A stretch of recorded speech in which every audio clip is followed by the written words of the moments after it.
ये रहे दुनिया के सबसे खतरनाक खिलौने, जिनमें से कुछ तो इतने ज्यादा भयंकर हैं कि आपके भी होश उड़ा देंगे। तो चलिए जानते हैं इन्हीं खतरनाक खिलौनों के बारे में। Number 10, Wego kite tube. दोस्तों, शुरुआत करते हैं वीगो काइट ट्यूब के साथ, जो कि एक 3 मीटर बड़ा काइट की तरह दिखने वाला ट्यूब होता है और इस ट्यूब को बोट में बांधकर समुद्र के ऊपर उड़ाया जाता है ताकि इस पर सवार आदमी हवा में उड़ने का आनंद ले सके, जो देखने में काफी ज्यादा कूल नजर आता है। वैसे तो खासकर इसे बच्चों के लिए इस्तेमाल किया जाता है, लेकिन अब तो इसे एडल्ट्स भी यूज करने लगे हैं। लेकिन ये एक बहुत ही खतरनाक काम है, क्योंकि हवा में उड़ रही किसी भी चीज पर किसी का कोई कंट्रोल नहीं होता। ठीक इसी तरह इस वीगो काइट ट्यूब के ऊपर भी किसी तरह का कंट्रोल नहीं होता, सिर्फ एक रस्सी के, और इसमें आपके लिए सिर्फ हाथ से पकड़ने की जगह होती है, यानी कि आपकी सेफ्टी के लिए यहाँ कुछ भी नहीं है। इतना ही नहीं, बल्कि जब ये वीगो काइट ट्यूब हवा में उड़ता है तो ये करीब 3 माले की बिल्डिंग जितना ऊंचा होता है। पर कभी कभी समुद्र के किनारे दूसरी हवाएं आ जाती हैं, जिस कारण से ये डिसबैलेंस हो जाता है और लोग सीधा समुद्र में जा गिरते हैं। इसके कारण कई सारे लोगों की मौत हो चुकी है, जिससे इसे आज के समय बंद कर दिया गया है।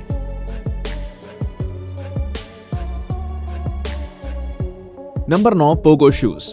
इन पोगो शूज को सैटेलाइट जंपिंग शूज और मून शूज भी कहा जाता है, और ये शूज आपको एक स्प्रिंग जंपिंग पर कूदने जितना मजा देते हैं। असल में जब आप इन शूज को पहनकर चलते हैं तो आपको ऐसा फील होता है कि आप हवा में सफर कर रहे हो, और इन्हें 1950 के दशक में उपयोग में लिया जा रहा था। सबसे पहले जब इन शूज को बनाया गया था तो इसमें सिर्फ मेटल और कुछ स्प्रिंग्स का इस्तेमाल किया गया था, जैसे कि रोलर स्केट्स में किया जाता है। लेकिन जब कभी भी आदमी इन शूज को पहनता था तो उसे स्प्रिंग जंपिंग की तरह महसूस होता था। लेकिन इससे कई बार बहुत घातक इंजरीज देखने में आ चुकी हैं, और कई लोग तो अपनी जान भी गंवा चुके हैं, जिसको देखते हुए इन शूज को बनाने वाली कंपनी के ऊपर बैन लगा दिया गया। लेकिन अगर आप भी इसका आनंद लेना चाहेंगे तो ये शूज आपको Amazon पर आसानी से मिल जाएंगे, पर be careful. Number 8, Barbie roller blades. Barbie कितनी पॉपुलर है ये बात तो आप सभी को पता है, लेकिन शायद ही आपको पता होगा कि बारबी के सेट में एक बार एक रोलर ब्लेड्स की एंट्री हुई थी। लेकिन आज के समय आपको चाहकर भी उस तरह के रोलर ब्लेड्स नहीं मिल पाएंगे। असल में ये रोलर ब्लेड्स कोई साधारण रोलर ब्लेड्स नहीं थे, बल्कि जब आप इसे बारबी को पहनाकर जमीन पर खिसकाते थे तो इसमें से आग जलती थी, जो बच्चों के लिए काफी ज्यादा खतरनाक हो सकती थी। असल में इसके पीछे एक लाइटर लगा हुआ था, जो पहिए के घूमने पर एक्टिवेट हो जाता था। और आपने देखा भी होगा कि बारबी के बाल हल्के से बड़े होते हैं, जिससे अगर कोई भी बच्चा इसे खेल रहा हो तो और धोखे से कहीं चिंगारी बारबी के बाल में लग गई तो इससे आपका पूरा घर जलकर खाक हो सकता था। इन सारी चीजों को ध्यान में रखते हुए इन बारबी रोलर ब्लेड्स को बैन कर दिया गया। Number 7, burger king Pokemon ball. इसके बाद अब हम बात करते हैं बर्गर किंग के साथ आने वाली पोकेमॉन बॉल्स के बारे में। बर्गर किंग कितना बड़ा ब्रांड है ये बात तो आपको पता है, लेकिन क्या आपको पता है कि ये एक बार काफी ज्यादा मुसीबत में आ गया था, और इस मुसीबत का कारण इसका बर्गर नहीं बल्कि उसके साथ मिलने वाले कुछ फ्री के टॉयज थे। असल में बात कुछ ऐसी है कि बर्गर किंग ने एक बार कुछ पोकेमॉन बॉल्स को अपने बर्गर के साथ फ्री में देना शुरू किया था, जिसके अंदर पोकेमॉन के छोटे छोटे टॉयज भी होते थे। लेकिन दिक्कत उन टॉयज में नहीं थी बल्कि पोकेमॉन बॉल्स में थी, जो काफी खतरनाक साबित हुई।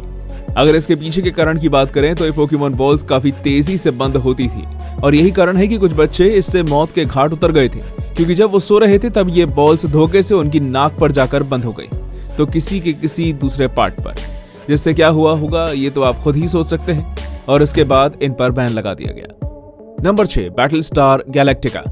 Battle star Galactica TV show एक जाना माना पॉपुलर शो हुआ करता था, जिसमें एयरप्लेन और फाइटिंग जेट्स के बारे में अच्छी खासी नॉलेज दी जाती थी। लेकिन इसके सिर्फ 24 एपिसोड्स ही आए, जिसके बाद इसे बंद कर दिया गया। मगर उन 24 एपिसोड्स में ही ये इतना ज्यादा पॉपुलर हो चुका था कि उसे देखते हुए कई सारी कंपनीज ने कई फ्लाइंग जेट टॉयज बनाए, जिनमें कई तरह के वेपन्स भी लगे हुए थे। 1978 तक तो सब बिल्कुल ठीक रहा, लेकिन इसके बाद एक बहुत बड़ा हादसा हुआ। असल में जब एक बच्चा इस बैटल स्टार गैलेक्टिका के साथ खेल रहा था तो उसने बैटल स्टार गैलेक्टिका में लगी एक मिसाइल फायर की, जो कि प्लास्टिक से बनी हुई थी, और वो सीधा जाकर एक 4 साल के बच्चे के मुंह में चली गई, जिससे तुरंत ही उसकी मौत हो गई। फिर होना क्या था, बाकी सभी की तरह इसको भी बैन कर दिया गया। Number 5, the sky ranger spark flyer. दोस्तों, आज से करीब 5 से 6 साल पहले एक बहुत ही तेज वाला क्रेज फैला था, और वो क्रेज था the sky ranger spark flyer का, जो कि एक तरह का एयरप्लेन होता था जिसके विंग्स करीब 14 इंचेस के होते थे, और इसे रिमोट के जरिए उड़ाया जाता था। लेकिन अब इसे बैन किया जा चुका है। इसे उड़ाना बिल्कुल भी कठिन नहीं था। इसे आसानी से रिमोट से कंट्रोल किया जा सकता था, लेकिन इसके अंदर लगे कुछ सामान बहुत ही खराब थे, जिससे बहुत सारे लोगों को चोट पहुंचती थी। बात कुछ ऐसी है कि इसके अंदर उपयोग की जाने वाली बैटरी बहुत ही लो क्वालिटी की थी, जिससे वो बीच हवा में ही फट जाती थी। आपको बता दें कि इसके लॉन्च होने के 1 साल के अंदर ही 45 स्काई रेंजर स्पार्क फ्लायर फटने की रिपोर्ट निकल कर आई थी। वहीं 10 hearing loss, 5 cases minor injuries के साथ साथ 2 रिपोर्ट्स आई इंजरी की भी थी। अब तो आप सोच ही सकते हैं कि यह खिलौना कितना खतरनाक था। नंबर 4, एयर गन और ब्लो गन। एयर गन और ब्लो गन दुनिया के सबसे ज्यादा पॉपुलर टॉयज हैं और इसे लोग बहुत ज्यादा पसंद भी करते हैं, लेकिन ये देखने में जितना ज्यादा मजेदार लगता है उतना ही खतरनाक भी है। आपकी जानकारी के लिए मैं बता दूं कि ये एयर गन आपके इंटरनल टिश्यूज को डैमेज कर सकती है, जैसे कि अगर आपको इससे चोट लग सकती है और आप इसे मजाक में ले लेते हैं तो ये आपके लिए बहुत ज्यादा खतरनाक हो सकती है। और इसमें यूज किया जाने वाला बुलेट वैसे तो प्लास्टिक का बना है, लेकिन कई बार ऐसा होता है कि जब भी आप अपने मुंह से उसमें फूंक मारते हैं तो कभी कभी वो आगे ना जाकर पीछे की ओर चला जाता है, जिससे गला चोक हो जाता है और व्यक्ति की मृत्यु हो जाती है। लेकिन इसके बावजूद भी इसे अभी तक बैन नहीं किया गया और इसके पीछे का कारण इसकी बिक्री, क्योंकि हर 2 साल से 2.5 मिलियन ब्लो गन बेची जाती है। Number 3, laser. लेजर्स का यूज पिछले काफी समय से होता आया है और अक्सर इसे बच्चे खेल में उपयोग के लिए लेते हैं, लेकिन कई बार लेजर्स की पावर 5 मिलीवॉट से ज्यादा की होती है, जो काफी ज्यादा नुकसान पहुंचाती है।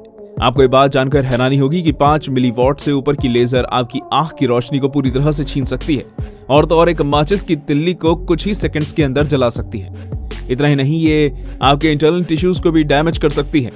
तो अब आप इतना अंदाजा लगा सकते हैं कि 5 मिलीवॉट के ऊपर की लेजर कितनी खतरनाक होगी, और बच्चों के हाथ में लेजर देना तो उससे भी ज्यादा खतरनाक है, क्योंकि अक्सर बच्चे एक दूसरे के साथ प्रैंक करते हैं और उसी प्रैंक के दौरान अगर लेजर का यूज किया जाए तो कुछ भी हो सकता है। Number 2, cabbage patch doll. दोस्तों, कैबेज पैच डॉल असल में एक गुड़िया थी जिसमें 2 बैटरीज डाली जाती थी और जब भी आप इसके मुंह में कैबेज का पत्ता डालते थे तो ये पीछे से उसे काट कर निकाल देती थी। लेकिन अभी तो आपको ये सुनने में साधारण लग रही होगी, और पर ऐसा बिल्कुल भी नहीं है, क्योंकि इस डॉल के मुंह के अंदर कुछ ब्लेड्स लगे हुए थे और अगर उसमें कुछ भी चला जाए तो उसे काट देती थी। फिर चाहे वो किसी बच्चे के हाथ, बाल या शरीर का कोई भी अंग हो, वो इसे तुरंत काट देती, क्योंकि एक इलेक्ट्रिक टॉय था। और जब एक बार ऐसा ही हादसा हुआ तो उसके बाद से इस कैबेज पैच डॉल को मार्केट में पूरी तरह बैन कर दिया गया, जिसे आज आप चाहकर भी ढूंढ नहीं सकते। Number 1, crocodile dentist. दोस्तों, क्रोकोडाइल डेंटिस्ट एक तरह का टॉय हुआ करता था जो कि 1991 में बेस्ट सेलर रह चुका है और आज के समय इसे बैन कर दिया गया है।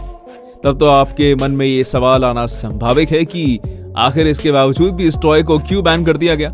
तो इसके पीछे का कारण कुछ और नहीं बल्कि इस टॉय के जॉस थे, क्योंकि एक क्रोकोडाइल के जैसा दिखने वाला प्लास्टिक टॉय था जिसका मुंह इसके अंदर हाथ रखने पर बंद हो जाता था, लेकिन ये इतने जोर से बंद होता था कि जिस किसी की भी उंगलियां टूट सकती थी, और ऐसा हुआ भी। हालांकि जब ये बात इस कंपनी के पास पहुंची तो सबसे पहले इसने अपने टॉयज को खुद ही बंद कर दिया। हालांकि आज भी आपको ये टॉय मार्केट में देखने को मिल जाएगा, लेकिन उनके डिजाइन में और उनके दांतों के बीच में स्पॉन्ज लगाया गया है ताकि किसी को कोई नुकसान न पहुंचे। तो दोस्तों, कैसी लगी आपको हमारी ये वीडियो, हमें कमेंट करके जरूर बताइएगा। और हाँ, जाते जाते इस लाइक और चैनल को सब्सक्राइब जरूर कर देना। Thanks for watching.